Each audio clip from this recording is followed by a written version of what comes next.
സാവിത്രി,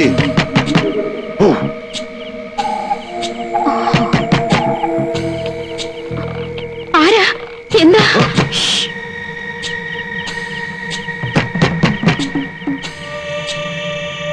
ടൗണിന്ന് വരുന്നവരാണേ, ഒന്ന് വേഗം തുറക്കണേ.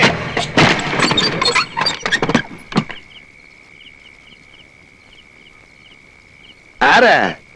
എന്താ എന്താ കാര്യം? കണ്ടില്ലേ, പെട്ടെന്ന് കാല് തളർന്ന് വീഴുകയായിരുന്നു. ഇതിനൊക്കെ ഞാനെന്ത് വേണം? സ്വാമിയുടെ വീടല്ലേ ഇത്? ഏത് സ്വാമി? ഇത് സ്വാമിയുടെ വീടൊന്നും വീട്ടിൽ എന്റെ വീടാ. ഇത് പാടില്ല പോ. നമ്മുടെ കുഞ്ഞികൃഷ്ണനെ തേടി വന്നാണെന്ന് തോന്നുന്നു. സിദ്ധാശ്രമത്തിലെ സ്വാമിയുടെ വീടാണെങ്കിൽ അതാ അവിടെയാ. സോറി പെങ്ങളെ. ഓ, അകത്തേർ പൊടി വഴി കാണിക്കാൻ വന്നിരിക്കുന്നു പാതിരാക്കി. ഈ നാട്ടുകാരൊന്നും അല്ലല്ലോ ഇതിനെയൊക്കെ അന്വേഷിച്ച് വരാൻ.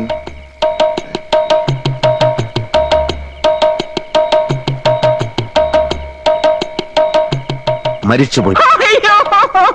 ആളല്ല, ആളിന്റെ കാലുകൾ മരിച്ചുപോയി. ചികിത്സാ മുറിയിലേക്ക് കൊണ്ടുവരും. വന്നോളൂ. കാലെ പിടിക്കൂ, കയ്യെ പിടിക്കൂ, പൊക്കൂ.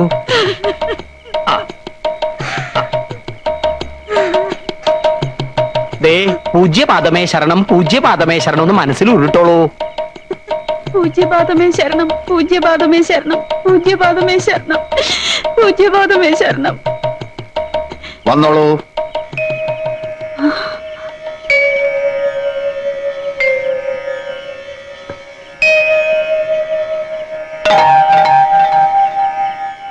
എങ്ങനെയുണ്ട്? വിശ്വസിക്കാനാവുന്നില്ല. പരിപൂർണ സുഖം. ഒന്ന് മേലോട്ട് ചാടൂ. എങ്ങനെ പോയിക്കോളൂ. എന്ത് വിഡിത്തമാണ് ഈ കാണിക്കുന്നത്? എഴുന്നേൽക്കൂ. ഒന്നും നമ്മുടെ കഴിവല്ല. പരമാനന്ദ ഗുരുവിന്റെ അനുഗ്രഹം, അദ്ദേഹം ഉപദേശിച്ചു തന്ന മരുന്ന്. ആ നാമം എന്നും സ്മരിക്കൂ. ഗുരുവേ നമഃ. ഗുരുവേ നമഃ. ക്ഷമിക്കണം, ഇത് 10,000 രൂപ മാത്രമേ ഉള്ളൂ. ആ പണം നാം കൈകൊണ്ട് തൊടാറില്ല. എന്നാലും ദക്ഷിണയല്ലേ, വാങ്ങിച്ചോളൂ തിരുമേനി.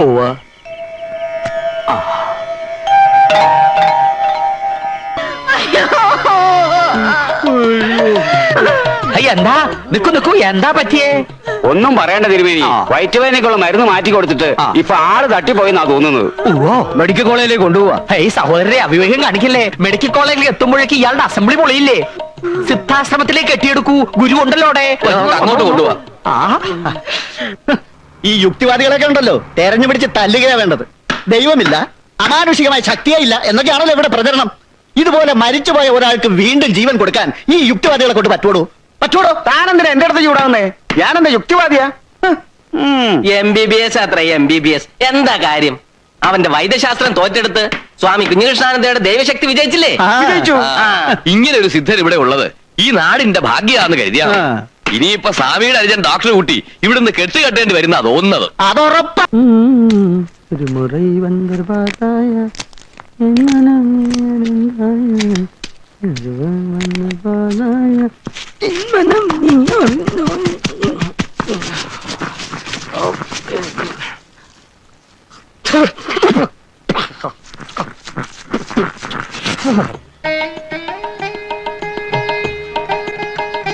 തിരുമേനി, ഈ സാധു പ്രാണിക്ക് തീപ്പൊള്ളുന്ന പനിയാണ്. നമ്മുടെ ക്രോസിനാദി വടകം റെഡിയായോ? ക്രോസിനാദി വടകം റെഡി ആയിക്കൊണ്ടിരിക്കണു. 6 നേരം വിഴുങ്ങാനുള്ളത് എടുത്തു കൊടുത്തോളൂ. അടിയൻ 2 നേരം കഴിച്ചാൽ തന്നെ പനി മാറും. എന്നാലും മരുന്ന് നിർത്തണ്ട. ഈ ക്രോസിനാദി വടകം എന്ന് പറയുന്നത് 17 പച്ചമരുന്നുകളുടെ ഒരു അപൂർവ സംഗമ. ഒരു കാര്യം മറക്കണ്ട, പരമാനന്ദ ഗുരുവിനെ മനസ്സിൽ ധ്യാനിച്ച് വേണം സേവിക്കാൻ. എഴുന്നേറ്റോളൂ. അടുത്ത ആള് വരൂ.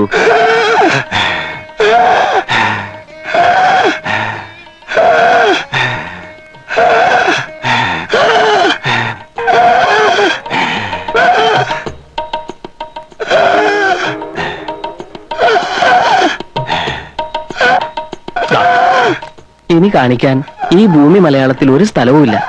ഓരോ മരുന്ന് കഴിക്കും തോറും വലിവ് കൂടാന്നല്ലാതെ കുറയണില്ല. കുറയില്ല. മുജ്ജന്മ ബാബ, ഇപ്പോഴെങ്കിലും ഇവിടെ എത്തിയത് ഭാഗ്യായി. ഞാൻ ഏറ്റു.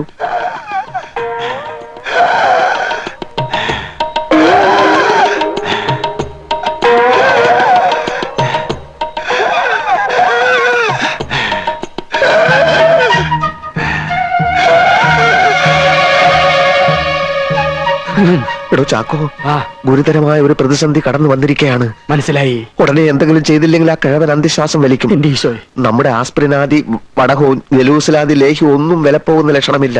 ആസ്മയുടെ വലിവ എന്ത് ചെയ്യും? ആസ്മയുടെ വലിവ എന്ത് ചെയ്യും? ആടലോടകത്തിന്റെ ഇലയോടൊപ്പം കുറച്ച് വിക്സും കൂടി അരച്ചു കൊടുത്താലോ? എന്നിട്ട് ആളെ കൊല്ലാനോ? വിക്സ് പുറത്തല്ലോടെ പറഞ്ഞിട്ട് അതകത്ത് കഴിക്കാനുള്ളതാ. ഒന്ന് പരീക്ഷിച്ചു നോക്കാം. ഏറ്റ ആസ്മാക്കാരെയൊക്കെ നമ്മുടെ വരി നിർത്താലോ? ഏറ്റില്ലെങ്കിൽ കെട്ടും കെട്ടി സ്ഥലം വിടുകയും ചെയ്യാം. ഇതുവരെ ഉണ്ടാക്കിയെടുത്ത പേര് എന്ത് വില കൊടുത്ത് നിലനിർത്തിയേ പറ്റൂ. അലമാരി കുറച്ച് ബ്രാൻഡ് ഇരിപ്പുണ്ട്. അതിലൊരു പെഗ്ഗെടുത്ത് അതിൽ കുറച്ച് വിക്സ് മിക്സ് ചെയ്ത് കൊടുത്താലോ? നിർത്തണം. തനിക്ക് വിക്സിന്റെ ഏർപ്പാട് മാത്രമേ അറിയൂ. ചൂടായതുകൊണ്ട് കാര്യമില്ല. ഈ വേഷമൊക്കെ വലിച്ചു വാരി കയറ്റുമ്പോ ആലോചിക്കണം ഇങ്ങനെയൊക്കെ ചെയ്യേണ്ടി വരും. താനും വലിച്ചു കയറ്റിയിട്ടുണ്ടല്ലോ ഒരിക്കലും ചേരാത്തൊരു വേഷം. ഒരു കാര്യം ഞാൻ പറഞ്ഞേക്കാം. ഈ ചാക്കോ ഇതുവരെ അന്തസ്സായിട്ട് ജീവിച്ചിട്ടുള്ളൂ. ആൾക്കാരുടെ മുമ്പിൽ വെച്ച് അടിയൻ സാമി എന്നൊക്കെ ഞാൻ പറയും. അത് താനൊരു താപ്പാക്കരുത്. ഈ ബിസിനസ്സിൽ 40% എനിക്കും 60% ലാഭം തനിക്കുവാ.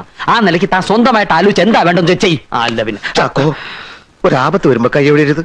താനൊരു കാര്യം ചെയ്യ്. ആ ബ്രാൻഡിൽ കുറച്ച് ചൂടുവെള്ളം, ചുക്ക്, കുരുമുളക്, ഏലക്ക ഇതൊക്കെ ചേർത്ത് അയാൾക്ക് കൊടുക്ക്. ഇതിലും ഭേദം കുറച്ച് രസം വെച്ച് കൊടുത്താ പോരെ? താൻ പറഞ്ഞത് ചെയ്താൽ മതി. എന്തായാലും ദോഷമൊന്നും വരില്ല. ആൽക്കഹോൾ അല്ലേ. എന്നിട്ട് അയാളോട് നാളെ വരാൻ പറയും. അയാൾ വരുമെന്ന് തോന്നുന്നില്ല. കാരണം അയാൾ ഇന്ന് തന്നെ കാലിയാവും. താൻ വരാൻ പറയടോ. എന്തിനാടോ? അതിന് വേറെ വഴിയുണ്ട്. എന്ത് വഴി? ഈ വലിവ് തുടങ്ങിയിട്ട് എത്ര കാലായി? കുറച്ചു കാലായിട്ടുള്ളൂ. കൊറേ കാലായി. ആ ഇത്തിരി കോംപ്ലിക്കേറ്റഡാ, സാരമില്ല. ഈ ഗുളിക ഒരാഴ്ച കഴിച്ചാ മതി, ശരിയായിക്കോളൂ.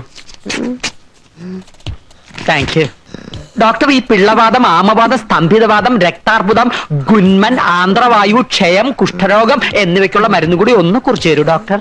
What nonsense you are talking? Hey, കുടുംബാംഗങ്ങൾക്ക് ഈ ജാതി അസുഖങ്ങൾ ഉണ്ടായാൽ പ്രാഥമിക മരുന്നുകൾ കൈവശം ഉണ്ടെങ്കിലേ ഇത്രയും ദൂരം വരാണ്ട് കഴിയാലോ അല്ലേ?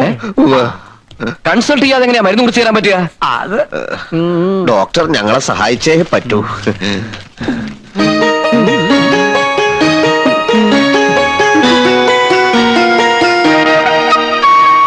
എന്തിനാ ഇത്രയും മരുന്ന്? കൂട്ടുകുടുംബാണേ. 60 അംഗങ്ങളുണ്ട്. ആർക്കൊക്കെ എപ്പോഴാ പനി, വയറുവേദന, ഛർദില് വരുന്നെന്ന് പറയാൻ പറ്റില്ല. ഇപ്പൊ തന്നെ 10 പേര് ആശുപത്രികളുണ്ട്. ധൃതിയുണ്ട്. പണം എത്ര വെച്ച് പറയാ.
ആള് വരുന്നടാ. എത്ര ലക്ഷം രൂപയായാലും കൊടുക്കാൻ പറഞ്ഞാൽ കൊടുക്കണം. കൊടുക്കാൻ പറഞ്ഞാ കൊടുക്കാൻ. ഇതെന്താ സ്കൂളിൽ കിട്ടുന്ന ഉപ്പാവാണോ? അങ്ങനെ പറയരുത് സ്വാമി. ഇപ്പൊ തന്നെ 20 ലക്ഷം രൂപ അനാഥ മന്ദിരത്തിന് പുളിങ്കുരു എണ്ണി കൊടുക്കണ പോലെ കൊടുത്തില്ലേ? ഇനിയും കൊടുക്കും. എനിക്ക് എന്തിനാ കാറും ബംഗ്ലാവും ഒക്കെ? അങ്ങനെ ഒരു ജീവിതം നാം കാക്ഷിക്കുന്നില്ലല്ലോ. അതറിയാം. എന്നാലും ഇന്ത്യയിൽ തന്നെയുള്ള നമ്മുടെ മറ്റ് ആശ്രമങ്ങൾ സന്ദർശിക്കാൻ സ്വന്തമായ ഒരു വിമാനം വാങ്ങിച്ചൂടെ? എത്ര കാലം എന്ന് വെച്ചിട്ടാ സമയനിഷ്ഠയും വൃത്തിയും ഇല്ലാത്ത നമ്മുടെ സർക്കാരിന്റെ വിമാനത്തിൽ യാത്ര ചെയ്യാ? വിമാനം വേണേ 1-2 വാങ്ങിക്കാം. ബാക്കിയുള്ള കാശ് അനാഥ മന്ദിരത്തിന് കൊടുക്കാലോ. അനാഥ മന്ദിരത്തിലേക്കുള്ള കൊടുപ്പും നിർത്തിക്കൂടെ? ഏതാനും ചില ലക്ഷങ്ങൾ സ്വാമിയുടെ ബന്ധുക്കൾ കൊടുത്തൂടെ? എനിക്ക് ബന്ധുക്കളും. ലൗകിക ജീവിത കാലത്ത് ഞാനൊരു പെൺകുട്ടിയെ സ്നേഹിച്ചിരുന്നു. ഇപ്പൊ എനിക്ക് ഏത് ബന്ധുക്കൾ? തമിഴിലൊരു ചൊല്ലുണ്ട്, തമ്പി ഉനക്ക് എതുക്ക് ബന്ധുക്കൾ ശത്രുക്കൾ. കേട്ടിട്ടില്ലേ? ഇല്ല. എന്നാ ഇപ്പൊ കേട്ടോളൂ. നടപ്പിന് ലേശം വേഗത കൂട്ടുക. കാത്തിരിപ്പുണ്ടാവോ രോഗികള്? ഓ